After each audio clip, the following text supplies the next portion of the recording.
السلام عليكم ورحمة الله وبركاته. اللهم صل وسلم وبارك عليك يا حبيبي يا رسول الله. اللهم وصلنا فوق الأرض وصلنا تحت الأرض وصلنا يوم العرض عليك.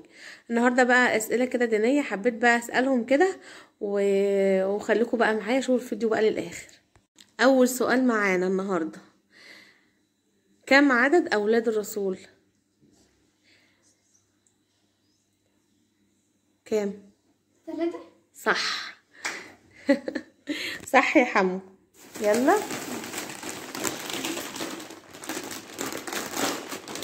يلا حاجة حلوة. شكرا. وريها بقى للناس. جايبة حاجة بسيطة كده يا جماعة، يعني معرفتوش سيدنا زكريا ربنا اما كان بيدعي ربه، فربنا كان بيقول له دايما ربي لا تذرني فردا وانت خير الوارثين، فربنا رزقه. قال له يا زكريا ان نبشرك بغلام اسمه يحيى لم نجعل له من قبل سميا. اول غزوة الرسول عملها كانت غزوة ايه؟ بدر. حبيبة اللي قالت الاول يا جماعة. لا انا اللي قلت. انا هديك انا دلوقتي يا عمر هدية. انا هقول لك دلوقتي يا عمر سؤالك، ما تستعجلش. من النبي اللي عند ربنا دلوقتي حي يرزق؟ عيسى. سيدنا محمد. لا، سيدنا عيسى. صح حبيبي. من الطفل اللي مامته كانت خايفة عليه ووضعته في صندوق وحطته على شط البحر كده ومشى بيه لحد فرعون؟ لوجي. موسى. صح.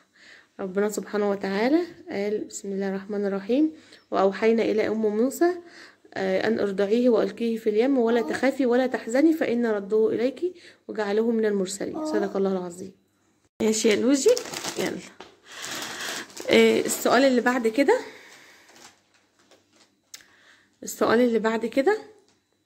يا عمر، انت بقى اللي هتجاوب السؤال ده عشان عمر زعلان يا جماعة وعايز يجاوب. يا رنا بقى الفاتحة. أعوذ بالله الشيطان الرجيم، بسم الله الرحمن الرحيم، ملك يوم الدين. الحمد لله رب العالمين. الحمد لله رب العالمين الرحمن الرحيم ملك يوم الدين، إياك نعبد وإياك نستعين اهدنا الصراط المستقيم صراط الذين أنعمت عليهم غير المغضوب عليهم ولا الضالين. آمين. صدق الله العظيم. شاطر يا عمر. يلا دروس، أحلى دروس لعمر.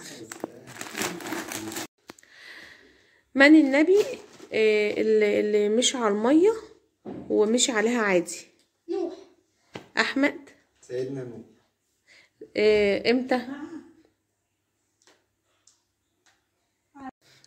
امتى بقى؟ لما صنع السفينة وقال لقومهم اركبوا معايا.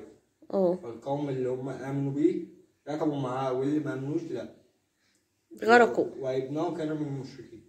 قال لابنه اركب معي عشان ما يغرقش، بس هو كان من المشركين.